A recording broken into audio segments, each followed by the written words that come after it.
Why are we here today? We're here today because we're going to talk about goth subtypes and whether or not they exist. So I'm going to jump right into it and say, no, they do not exist. But there's a reason I'm covering the subject again.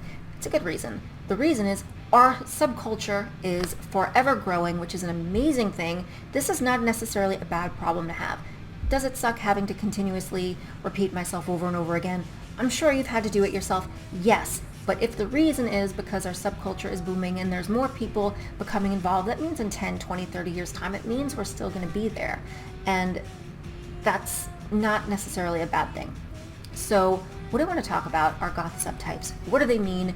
Why are we talking about them? When you live your life in a fishbowl with the growth of the internet and things like that, you have tons of people who think they're an expert on everything.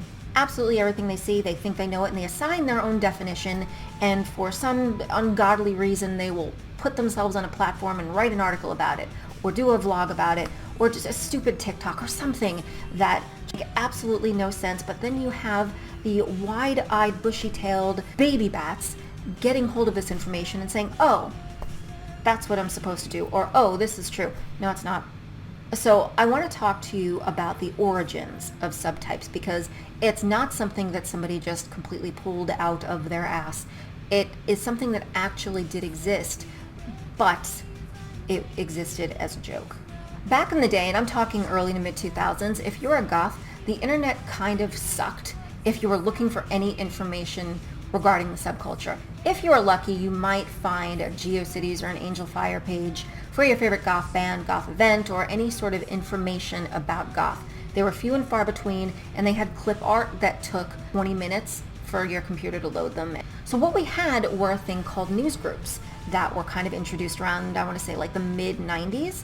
And the thing about news groups was it was kind of like message boards, and it was a great way for goths all over to come together. News groups came to be for a way for all of us to just share like old school snarky memes, for us to find fashion tips, ideas, for people to advertise their goth wares, new music, concerts, events, festivals like Convergence, all of these different things. And there are people who are still friends to this day that have met by way of those news groups. So they were a great invention for the time to really help a lot of goths find things in a period where there really was like little to no information available for us. So here's the thing about goth subtypes. Back during the newsgroup days, I want to say it was around maybe anywhere between like 95 to maybe 98, somebody made a list, and I believe that this was a collaborative effort, and they made a list of almost 200 goth types, and getting increasingly more and more elaborately ridiculous as it goes down the list. I think there's sneeze goth, goth who sneezes, and it was hilarious, and it was invented as a joke.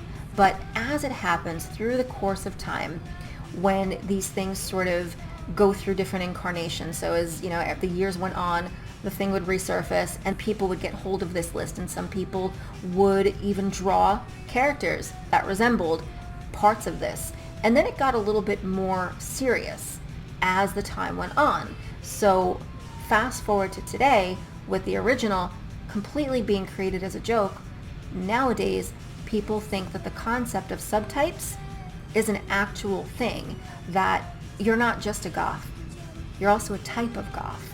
And in order to partake in the subculture, you need to choose what type of goth you are. And that is so incredibly limiting, because what's expected is that they choose the type of goth that they are, and they have to kind of run with that.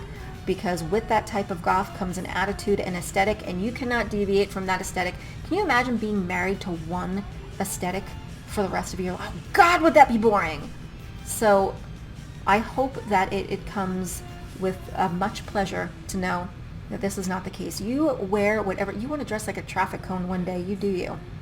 But there is it doesn't lessen your ability to participate in the goth scene. It doesn't lessen your worth as a goth or anything like that to dare to deviate from any sort of one particular style. There's no uniform. Goth is a music-based subculture anyway. You could dress however you want, but if you do choose to dress kind of within the whole, I guess you can say, not really confines, because it's open to interpretation, But if you choose to dress in a goth sort of aesthetic, you're not bound to one type. If you feel like dressing in PVC one day, if you feel like dressing in lace another day, if you feel like going t-shirt and leggings another day, that is entirely your prerogative. And anything that anyone has to say about that either is sorely mistaken or not necessarily a goth in the first place and is subscribed to the whole internet idea of what a goth is. And it sucks that that kind of thing is out there causing these kind of misconceptions, because what it does is it invites people in and kind of makes them feel that they have to conform to a certain set of ideals or protocols, which don't really exist. There's one, and that's just, listen to the music. When I first got involved and I first started going to goth nights, I was intrigued to look around the room and see everybody in their goth finery, even if they were, by today's standards, considered dressed down. It was great to see everybody's aesthetic. And I didn't look around the room and say pastel goth, trad goth, romantic goth. I didn't say anything like that. I didn't think anything like that because they didn't exist.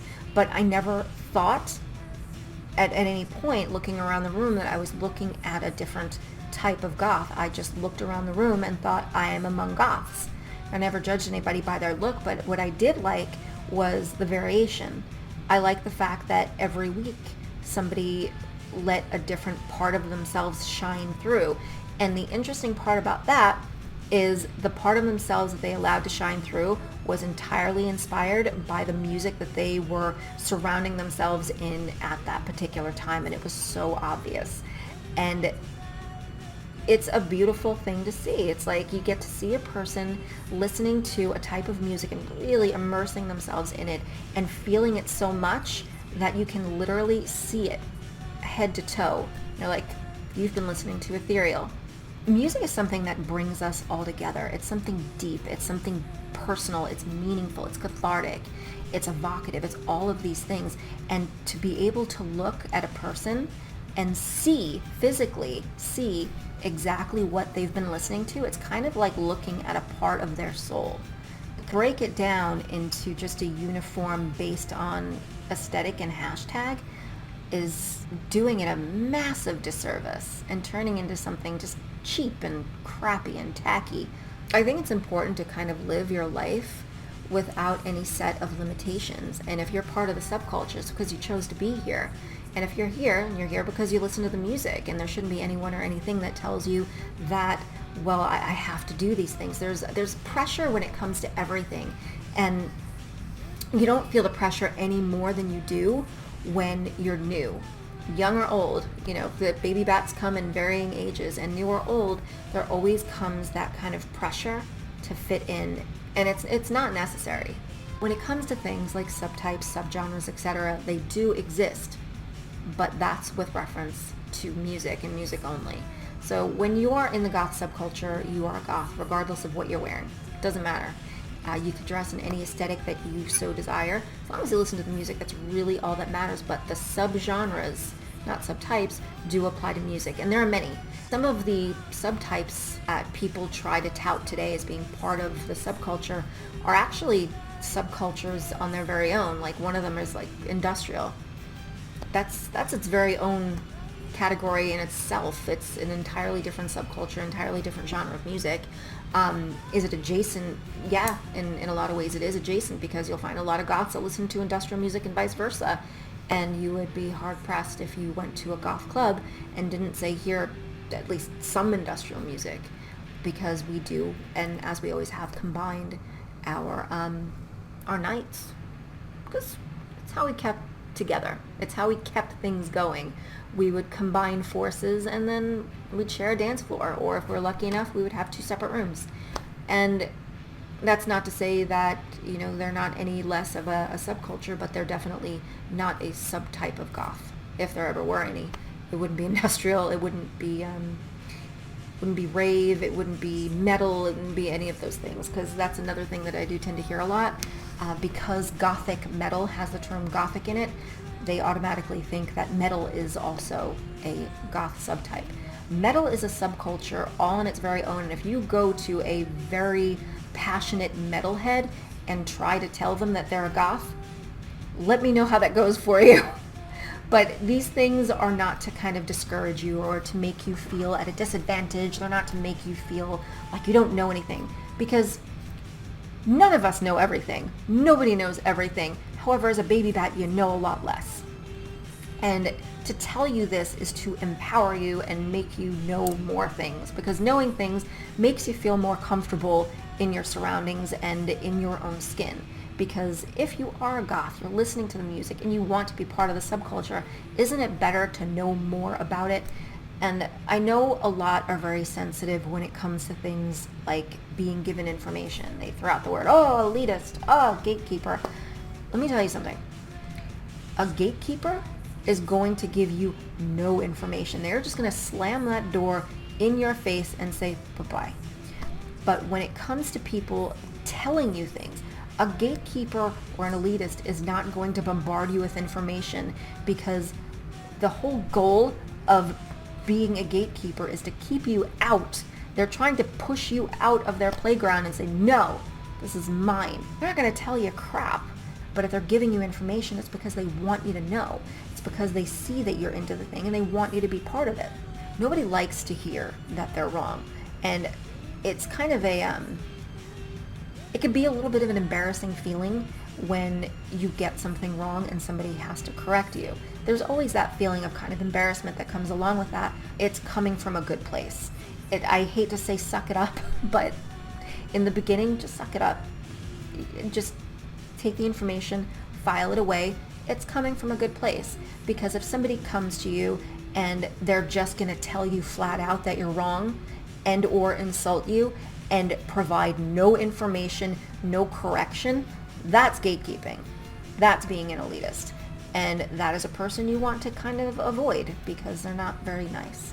One day, in the not too distant future, when you find yourself in a position that you are correcting somebody that is either repeating misinformation that they've heard somewhere, or they heard this song and these are the lyrics, but they can't quite remember the name of the band, but you remember, and you are in that position where you are the one that's going to be either correcting or providing that information, just make sure to remember where you came from. Remember the very things that scared the absolute crap out of you and made you feel embarrassed or even enough at a disadvantage to where you might be scared off of the scene entirely, and make sure to treat them the opposite of that. Because I can't tell you the amount of people when I was younger that were part of the scene and had found themselves by way of inquisition. If you've seen my previous videos, you know exactly what I'm talking about. And it just scared the living crap out of them, and they never came back. So just remember where you came from. And this is the internet after all. And if you don't scare them, somebody else will. But with all of that being said, I'm going to give you a little glimpse of the goth subtypes list that I was talking about, just to show you how utterly ridiculous they were. As I go through this list, there are so many dead giveaways of its era of origin based on all of the 90s references. Take Keroppi and Batsumaru and Hello Kitty Goth. Back in the 90s, suburban malls had this Japanese chain store called Topkapi, which sold a ton of Sanrio products, and they focused on characters. There were alt girls who chose their one character, and they had every single product they carried. I had one friend who was a die-hard Keroppi, and then another who was a Batsumaru. The more I read through this list, the more it's giving me suburban American goth kid. The Crow Goth. For many years since that film's release, it was a goth staple, and it was never a question as to what you were wearing for Halloween. For the little goth sprout, if it was the 90s, you were slapping on some crow makeup and then you were going off somewhere to brood. Preferably a cemetery. There's some references here that some of you might be too young to remember since it pertains to the news groups, like flaming or spraying. A flame goth, flaming. Or as it's popularly known today, closer to something like trolling, but more of, you know, the person on social media that's got to disagree with everything that you say just to be a jerk and just start crap. That's what it is. It is basically a drama-causing jerk goth. So I see quite a few things here on this list that might come close to getting a person canceled by today's standards, like manic goth, homo goth, lesbi goth, gangsta goth. As the list goes on, depending on your age, you might find yourself gasped once or twice. I myself have to provide a thorough disclaimer to my Gen Z friend anytime I show him a film that precedes the 2000s. There are certain parts of the film, The Craft and Weird Science, I remember, that made him audibly gasp. Can you imagine if people took this whole list in its entirety seriously? Like, you'd be at the club doing your thing and suddenly have shy goth. Number 74, who's prone to hiding under and behind things, ducking for cover beneath your cloak. How about number 70, alcogoth, the alcoholic goth? No, don't get Tony some help. Let's give him a name instead. Number 98 and number 99, old school goth and new school goth. One doesn't like anything after Bauhaus broke up. The other doesn't like anything before Bauhaus broke up. Uh-oh, better get number 81, Litagoth, on the case before things get ugly. Number 128 pokes fun at something that I remember all too well. The Not-A-Goth. This was a period where you attended every goth event, had an extensive selection of goth music, had an undeniably goth aesthetic, however would furiously deny being in any way associated with goth. You would often hear them exclaim, "I'm not a goth." Number 111, cough goth. That one didn't age well. If 1995 us knew what 2023 us know now, I don't know if we would believe us if we told us. Number 110, weekend goth. Only goth on the weekends. They're normies during the week and went to goth clubs during the weekend. Number 132 is an interesting one because I'm sure you can equate them to something today. Another net goth reference, but it's basically another version of flame goth. But in this version, their combative contrarian nature cannot resist anything, and that includes feeding the trolls. Number 150, Club Kid Goth. In the New York City club scene, we got a lot of limelight and tunnel crossover, so the kids with their mile-high platform wedges, plastic garb, glitter, hair in all of the colors, they were not an uncommon sight. If you'd like a reference, please see the movie Party Monster. This is poking some lighthearted fun at those who took inspo from those looks. Number 140, Pyro Goth. Fire. Reasoning? Just fire. Number 154, My Little Pony Goth. Some goths would not dare attend a night out without a set of massive knee-length poofy ponyballs. Whether it be worn in pigtails or one big ponytail, it was clip-in hair extensions made from something called Kinecolon jumbo braid. Some people wore theirs so much that you didn't recognize them without it. It became part of them, and then eventually became sentient and attacked those who dare stand too closely. Number 174, cover goths. It's an interesting one because it mirrors a phenomenon that's happening today, and it's this trend where people are rocking what kind of looks like kiss makeup. A complete and total rival of number 168, the casual goth.